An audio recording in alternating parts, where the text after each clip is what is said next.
Feature of the Democrats' health care plan is the creation of a medical review board.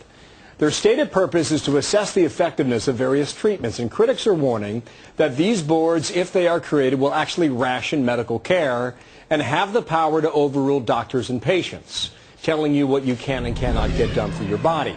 Tom Price is a Republican congressman out of Georgia, member of the Republican Study Group.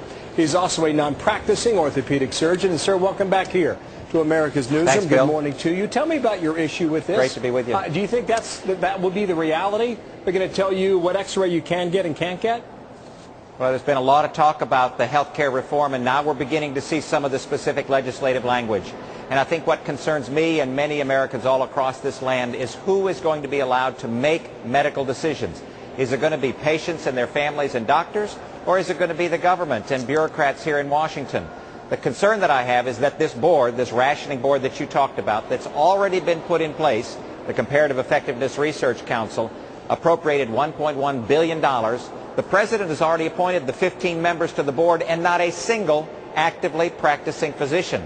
That's the concern that we have, that it's going to be non-medical people making medical decisions. Well, the idea is to save money, and I know I'm certain in your former practice, and maybe a practice you go back to someday if you choose, you've seen abuse. And this is one way to cut down on abuse. What is wrong with that?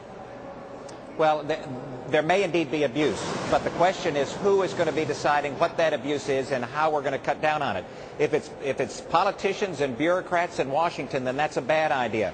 There is a solution, and that's to empower the specialty societies, empower the people that really know, the doctors and those that determine what is the most effective care, to have the power to step in and say, look, Dr. Jones, Dr. Smith, you're not doing the right things, and we're going to assist you, help you in your education, or we're going to make it so that you can't do that.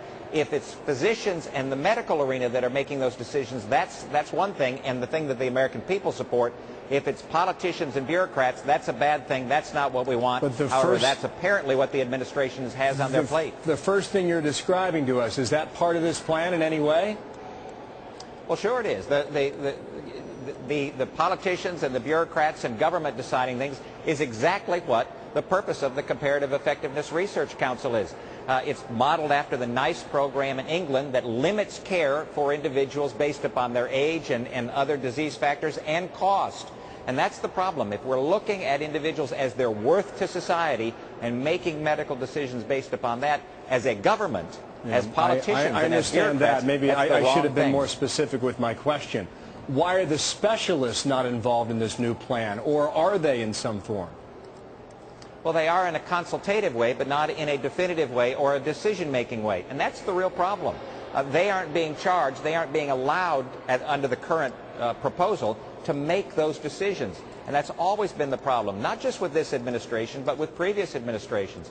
And so what I believe is important, which I think is what the American people believe, is that physicians and patients and their families ought to be able to make these very important, very personal medical decisions. If that isn't in the plan, I don't think many people are going to be able to support it. Well, you say, and this is one of your statements that's out there quite publicly, you say reform the system, but we must understand what is right and what is wrong with health care in order to do it correctly. Do you support reform in any way? Oh, absolutely. The status quo is unacceptable. It's making it much more difficult for doctors and other providers to take care of patients. It's making it extremely difficult for many patients to access the system. There are positive reforms that can be put in place that will result in more individuals gaining access to health coverage and health insurance, and making it so that those medical decisions, the decisions that are so very personal, are made between patients and their families and doctors and not government. There's a relatively easy way to do that. We'll have proposals that will be put on the table that will allow for that to be made.